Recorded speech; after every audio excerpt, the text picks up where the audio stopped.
जुर्म कितना भी संगीन क्यों, गुनाहगार कितना भी शातिर क्यों ना, हर गुनाहगार अपने दामन पर छोड़ ही जाता है गुनाह की चीज, क्योंकि गुनाह अपनी गवाही खुद देता है। आप देख रहे हैं शकील साजिद के साथ गुनाह की चीज।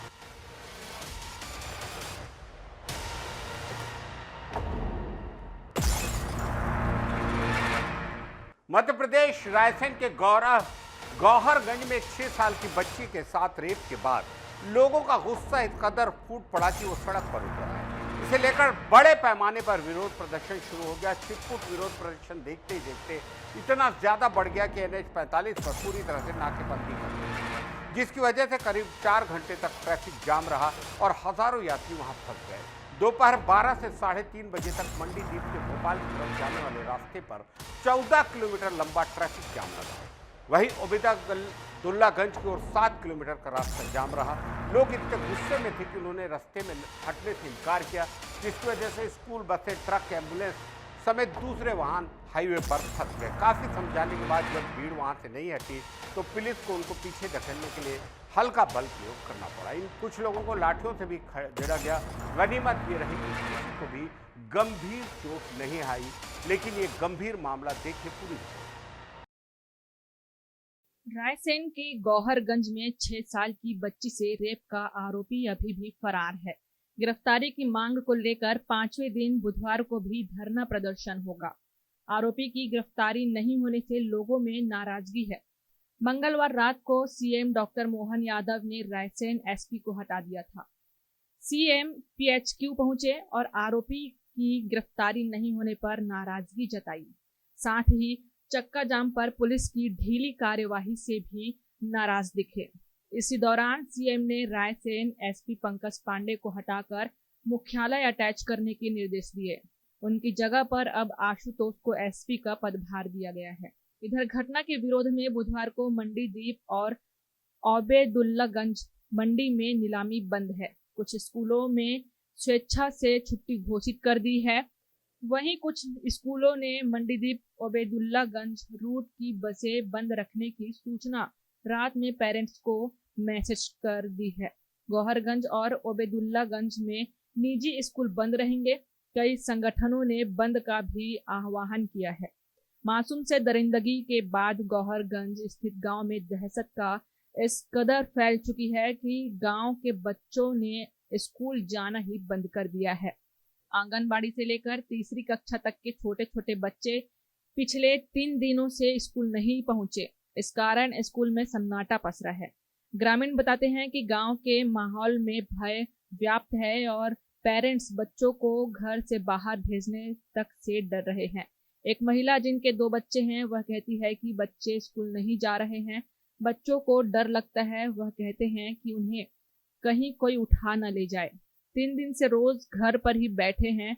हम खुद भी स्कूल तक छोड़ने की हिम्मत नहीं कर पा रहे हैं। इस तरह कई परिवारों की यही कहानी है। जिन घरों में कभी बच्चों की चहल पहल रहती थी वहां आज खामोशी छाई है। कई घरों में बच्चों ने बाहर खेलना तक बंद कर दिया है। पेरेंट्स लगातार बच्चों को अपने पास ही बैठाए रखते हैं। बता दें कि एम्स भोपाल के डॉक्टरों ने बताया कि बच्ची की हालत स्थिर है और उसका इलाज चल रहा है। स्थानीय सरकारी स्कूल की प्रिंसिपल ने बताया कि घटना के बाद स्कूल की अटेंडेंस 30 से 40% तक कम हो गई है। उन्होंने कहा, आज हमारे पेरेंट्स मीटिंग बुलाई थी। कई माताएं और कुछ पिता आए थे। सभी के चेहरे पर डर साफ दिख रहा था। हम बच्चों और पेरेंट्स को आश्वस्त कर रहे हैं कि लेकिन उनकी घबराहट वैसी बनी हुई है। उन्होंने कहा कि स्टाफ लगातार बच्चों का मनोबल बढ़ाने और उन्हें मानसिक सुरक्षा देने की कोशिश कर रहा है। कुछ पेरेंट्स ने हमारी बात को समझा है तो अब जल्द ही बच्चे वहां आएंगे। आज पूरी सिलवानी नगर बंद रखकर हम सब लोग सभी समाज बंधु हिंदू सब समिति के तत्वाधान में यहाँ पर ज्ञापन दे रहे हैं। और ज्ञापन में पिछले विगत वर्ष जो गौहरगंज में जो घटना घटी है, एक 6 वर्षीय मासूम बालिका के साथ जो जघन्य अपराध हुआ है और पूरे समाज में इसको लेकर आंदोलन की भावना है।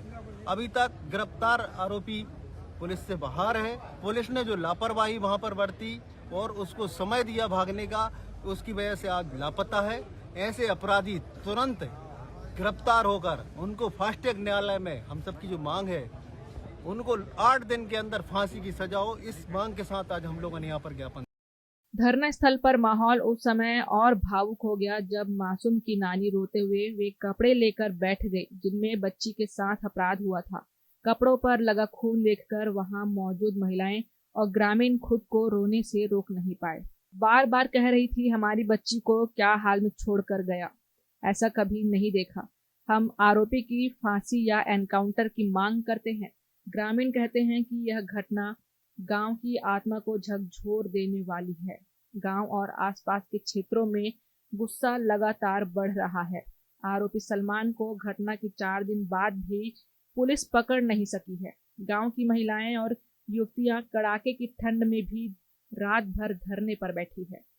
उनका कहना है कि अगर पुलिस गिरफ्तार नहीं कर पा रही तो एनकाउंटर कर दो, इतना तो इंसाफ मिलना चाहिए।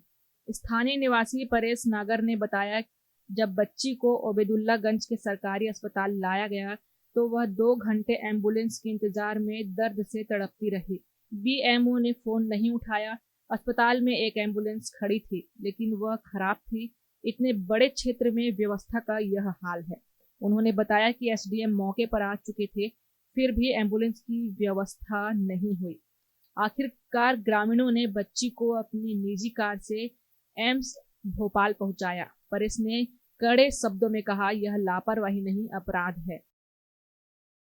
पिछले 2-3 दिन पूर्व में 6 वर्षीय बच्ची के साथ जो दुष्कर्म गौरगंज में हुआ है, सलमान नाम का व्यक्ति है, उसको अभी तक पकड़ा नहीं गया। उसके मामले में हम लोगों ने ज्ञापन दिया। पूरी समाज ने, हिंदू मुसलमान सातों समाज एक साथ हम आज तहसील प्रांगण में आए हैं और जल्द से जल्द अगर इसको गिरफ्तार नहीं किया तो उग्र आंदोलन करेंगे और उसको फांसी की सजा होना चाहिए। ये हमारी शासन प्रशासन से मांग। 21 नवंबर की शाम बच्ची घर के बाहर खेल रही थी, तभी आरोपी सलमान उसे चॉकलेट दिलाने का लालच देकर जंगल की ओर ले गया। गांव के कई लोगों ने उसे बच्ची के साथ जाते देखा था। बच्ची बाद में जंगल में खून से लथपथ दर्द से कराहती मिली। यह घटना ग्रामीणों को भीतर तक हिला गई है। परेश नागर ने बताया कि आरोपी श्यामपुर दौराहा क्षेत्र का रहने वाला है और वह जिला बदर रह चुका है, फिर भी वह गांव में किराए से रह रहा था। ऐसे अपराधियों की एंट्री पर निगरानी क्यों नहीं होती? पंचायत और पुलिस दोनों की बड़ी चूक है।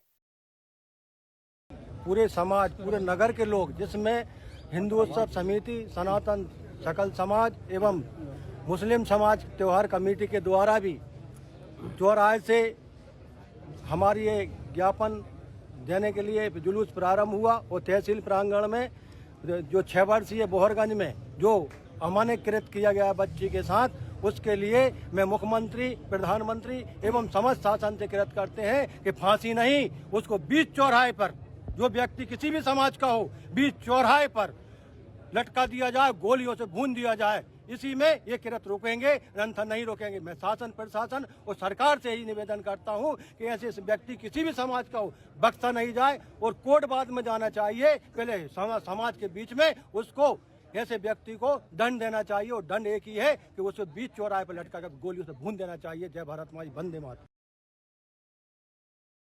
पुलिस ने आरोपी की गिरफ्तारी के लिए 20 टीमें बनाई हैं और 300 से ज्यादा पुलिसकर्मी तलाश में लगे हैं, लेकिन गांव वाले सवाल उठा रहे हैं, वह कहीं दूर नहीं गया होगा। फिर 4 दिन बाद भी क्यों नहीं पकड़ा जा रहा? सीएम मोहन यादव ने मंगलवार रात 8:15 बजे पीएचक्यू में CS, DGP, ADG, intelligence, police commissioner Bhopal समेत उच्च अधिकारियों की बैठक ली। इस दौरान रायसेन में बच्ची से रेप के आरोपी की गिरफ्तारी नहीं होने पर उन्होंने नाखुशी जताई। साथ ही चक्का जाम पर पुलिस की ढीली कार्यवाही से भी नाराज दिखे। उन्होंने रायसेन एसपी पंकज पांडे को हटाकर मुख्यालय अटैच करने के निर्देश दिए। इसके साथ ही मिसरोद थाना प्रभारी संदीप पवार और थाना टीला जमालपुर के कार्यवाहक निरीक्षक दिनेश प्रताप सिंह को हटाने के निर्देश भी दिए हैं।